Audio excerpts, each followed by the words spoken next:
Per eżempju, f'Division 7 kellna ħafna riski x'nieħdu. Bħalma tlek l-ewwel. Kellna riski ta' droga, kellna riski li qed certain point bdejna nissajdjaw mal-gejs biex in-nies jiftħu moħħhom, dik waħda mill-iktar messaġġi li dejjem xtaqt inwassal. Amir fl-istorja kien kontra l-gejs. Jason Zerafa f'verità, jiena vera naċċettar kulħadd jiena tibta bniedem li nemmen ħafna li isma' tindaħalx lill-bniedem kif jgħix, inti jgħix kif trid, tweġġa' ħadd u ddieq ħadd, ma tindaħalx in-nies kif għandhom jgħixu tifhem. U dak waħed mill-iktar messaġġi xtaqt iwassal. U wassal. L-ikbar riskju li qatt kellna f'Division 7, l-ikbar riskju li qatt kellna f'Division 7 kienet l-istorja ta' Franġisku. Din l-istorja ġiet hekk u evolvit ħafna niftakar flejl.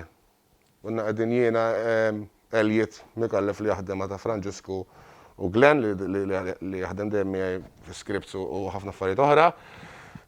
Għattilhom x'tixtieq u x'ma nixtieqx, diskutejna u flejl evolva karattru sħiħ.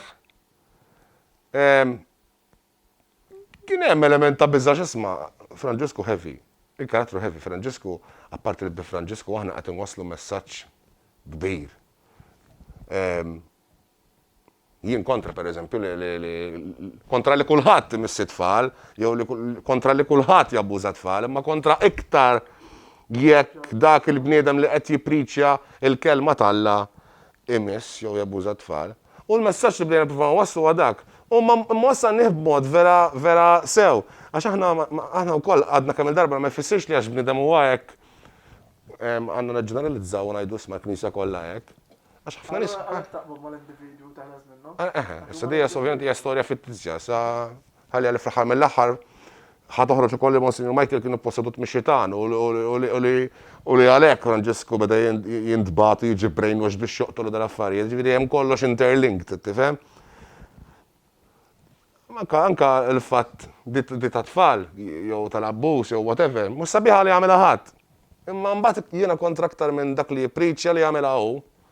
Sewwa, m'għandix xejn kontra Knisja, anzi vera nħobb il-Knisja ħafna, m'iniex xi wieħed reliġjuż, imma vera fil-paċi minn innifsi u fil-paċi ma' ħadd ieħor. Franġisku kien l-iktar ħaġa li bdejna nibżgħu. Ovvjament ma' Franġisku mbagħad miss l-okkult. Ma' Franġisku mbagħad miss ix-xitan u dal-affarijiet li huma kollha dark, ħafna dark.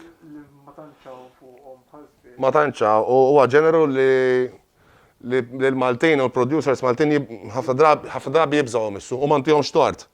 Għax għaw kappa żgħira ta' nies li jħobbu jaraw dak l-affarijiet, jien wieħed minnhom, jien vera nħobb dal-affarijiet. Imma riskjajna kien hemm episodju partikolari, pereżempju qatt ma ninsih, kważi qatt ma kellna feedback ħażin f'5 snin. Kien hemm episodju partikolari. L-ewwel darba li tħanna Facebook u naraw ħafna kommenti ħżiena, ovvjament ħadna qata. Jien ħadd qatanqas għax jiena nħobb ikolli viżwal fit-tul, sewwa ġifieri ma narax biss dal-episodju. Jien kont naf li episod 4 ta' dal-istaġun se jkun heavy għan-nies, ma kontx naf li ħajkun daqshekk heavy, ma stennejx li ħieħduh daqshekk heavy. Però kont naf x'inhu ġej, kont naf li dik huwa preparament għal xi ħaġa li qed tiġi gradual. Illum il-ġurnata Division 7 forsi gergru dal-boħra kienu kien hemm xeni naqra tqal.